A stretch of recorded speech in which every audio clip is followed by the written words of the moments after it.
Welcome to Niger Voice Television, where we give voice to the unheard.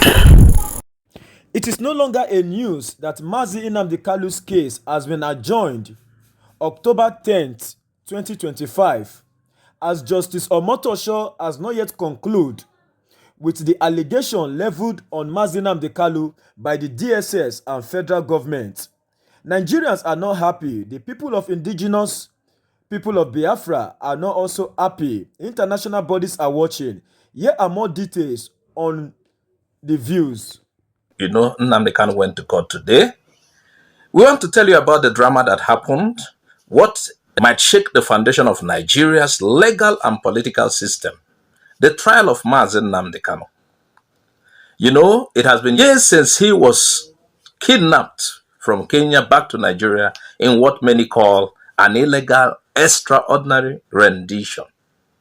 Now, the case is back in court. And once again, the world is watching. Recently, IPOB released a powerful statement. This time, it wasn't filled with anger. This time, they appealed to something higher, the conscience of the judiciary. The statement was titled, "Justice must not be abducted. The world is watching Omotosho's court." They said, the judiciary is the last hope of the common man. We believe in the rule of law, and that is what it should be. And that is what the judiciary should be. IPOB is asking the court to rise above politics, to look at the facts, to remember that justice is not about fear or force, but about truth. They raise critical questions. Was Nnamdi Kanu brought to Nigeria legally? Did the Nigerian government break international law by taking him from Kenya?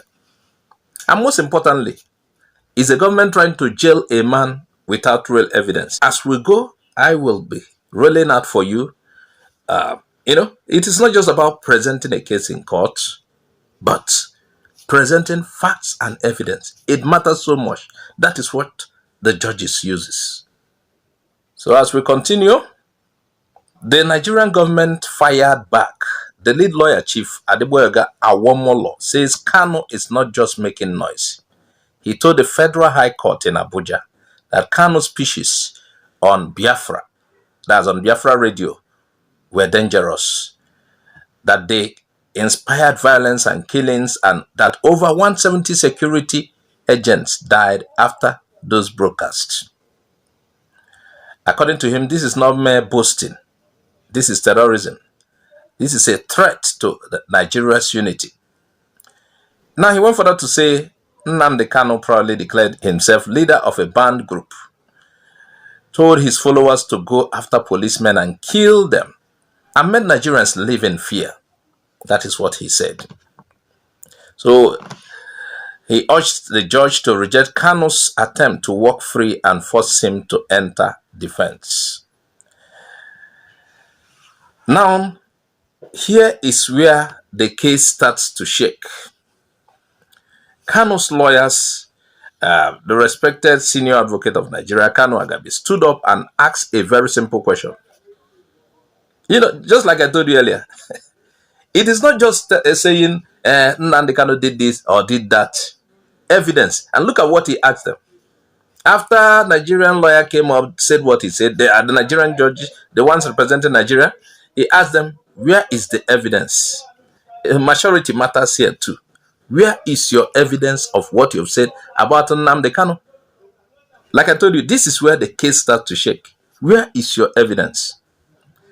Please note, not a single witness came to say Kanu incited them to violence. That is what they are saying. They say all 5 witnesses from DSS only collected statement from Nnamdi Kanu. They did not investigate. So it's like now those people they are presenting as witness are relying on the information Kanu gave them. Not that they really witness or they caught somebody who witnessed. Now, and we had some of this information might be under duress. So the information, they are not presenting evidence in the court based on what you are listening. What they are doing is to use the information Nnamdi Kanu gave them. That is what Nnamdi Judge is saying. He also reminded the court that the charges have been changed 8 times and still no proof. So Nigeria have been, some people say garbage in, garbage out. You bring up charges, the next time you change it again. And that is what we have been seeing. And here is where he dropped the bombshell. Say, Kano has been kept in solitary confinement for over 10 years, which violates international human rights law. Now he went further, he said, telling people to defend themselves is not a crime. Even General T.Y. Danjuma told Nigerians to do so, told his people. And by the way, it is natural. If you have a way of defending yourself, you defend yourself. Self-defense is not out of the law. That is enshrined in every law, country's law. Self-defense matters. Okay, perhaps when Nnamdi Kanu said it becomes a crime. I don't know. Danjuma told these people recently, defend yourself. I don't think it's once. And even the DSS both said, you are the first line of defense. Before they are invited, you are the first line of defense. And just when you think the case is only about Nigeria, the Kenyan court ruling enters the story. That court found that Kanu's removal from Kenya to Nigeria was illegal. And now the world is asking. Now the question is, did Nigeria commit an international crime? Check it out to picking somebody not the legal way from another country. Can a man be tried in Nigeria if that's the way he was brought here was unlawful? Can he be tried? Does international law matter in Nigeria? This trial is now a global test of Nigeria's legal integrity. Human rights groups, UN observers, and African justice advocates are watching closely. The other day, we told you some Americans was in court to witness what was going on. You see, that statement from IPOB wasn't just for Nigerian ears. It was also for the international community. Let's face it, this is more than just a legal case. There is a serious political stakes here.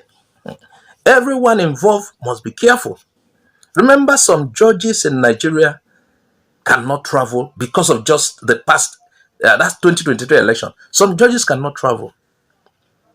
They were banned from entering United States and I think parts of Europe because the world is watching. This is a serious matter. You might think, oh, IPAB's case, Nigeria can just do it. No, this is very serious. Now, incitement is seen as telling people to defend themselves. Defend yourself. That is how, the masters explained it. I know President Tinubu is watching too. People are briefing him about what is happening. He knows. Now, if Kano is released, he may also gain the support of Ndibo in 2027. Forget about what Omar is saying. You people should not make it look as if political or you're making demands. You have to.